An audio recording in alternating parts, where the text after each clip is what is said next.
Hello, everyone. Today, I want to talk about an important topic that many of you have asked me about. The signs that a relationship is coming to an end. Sometimes it's hard to admit that a relationship is no longer working, but recognizing these signs can be the first step toward making a healthy decision for yourself. I'll share with you the 5 main signs that a relationship might be ending and some exercises to help you identify each one. Sign 1. You don't feel like yourself. The first sign is that you don't feel like yourself when you're with your partner. You know that feeling of walking on eggshells, not knowing how to act in public or around their friends. If you feel like you have to adjust or change who you are to keep the peace, that's a big red flag.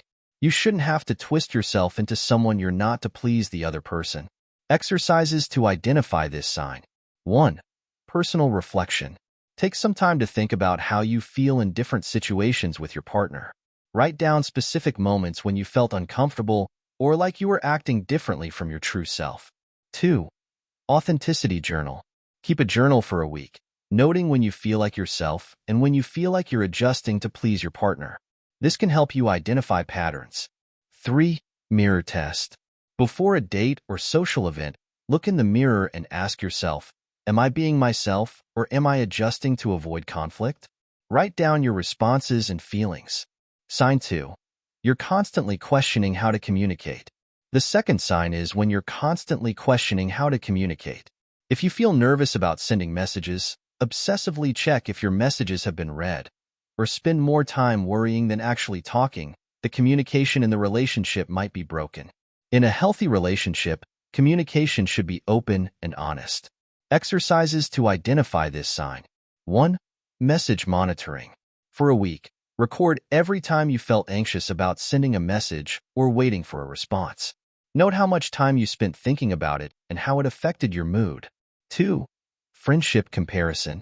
Compare how you communicate with your partner to how you communicate with your closest friends.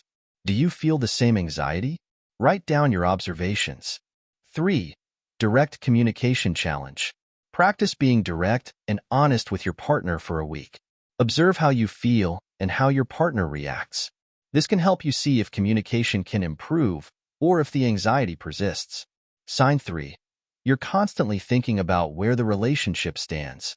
The third sign is when you're always thinking about where the relationship stands. If you find yourself constantly wondering about the future of the relationship, if you're exclusive, if you can introduce your partner to your family, or take them to work events, this shows insecurity about the stability of the relationship. Exercises to identify this sign. 1. Thought journal. Keep a journal where you note every time you think about the status of the relationship for a week. Include specific thoughts and the circumstances that triggered them. 2. Open discussion. Have an honest conversation with your partner about your concerns and where you see the relationship going.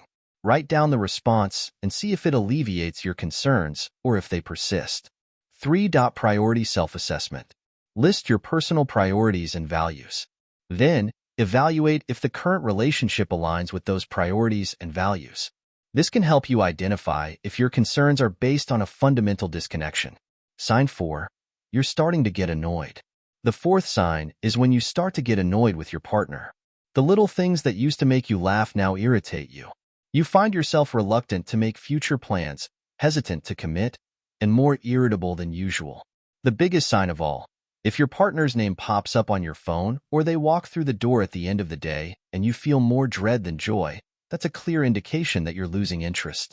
Exercises to identify this sign. 1. Irritation log. Keep a diary for a week, noting every time you felt irritated with your partner. Include what caused the irritation and how you reacted. This will help identify patterns and triggers. 2. Sentiment evaluation. Each time your partner's name appears on your phone or they walk through the door, pause for a moment and record your immediate feelings. Do you feel more irritation or happiness? Write down your observations. 3. Future plans reflection. Think about future plans you hesitated to make with your partner. Write about the reasons for this hesitation and how it makes you feel about the relationship's future. Sign 5. You're questioning if you share the same values. The fifth and final sign is when you start questioning if you share the same values. You feel like you're losing yourself, maybe drinking more, spending less time with friends, or changing your habits and interests to please your partner. A lack of balance and loss of identity are clear signs of trouble in the relationship. If there isn't a balance between you, you'll always feel like a less important part of the relationship. Exercises to identify this sign. 1. Personal values analysis. Make a list of your personal values and priorities. Then, evaluate if your current relationship aligns with these values. This will help identify if there is a fundamental disconnection. 2. Authenticity test. Go out with your friends without your partner and see how you feel. If you feel relief because you can finally act like yourself, that's a sign that you might be losing yourself in the relationship. 3. Behavior diary. Keep a record of changes in your behavior since you entered the relationship. Note things like changes in habits, interests, or routines. Reflect on whether these changes have been positive or negative, and whether they were made to please your partner or because they are genuinely important to you. Recognizing these signs and performing these exercises can help you understand your feelings and the relationship better.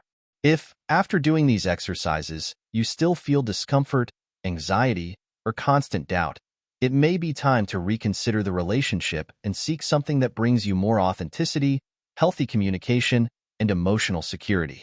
I hope these insights and exercises help you reflect on your relationship and make the best decisions for your happiness. Until next time.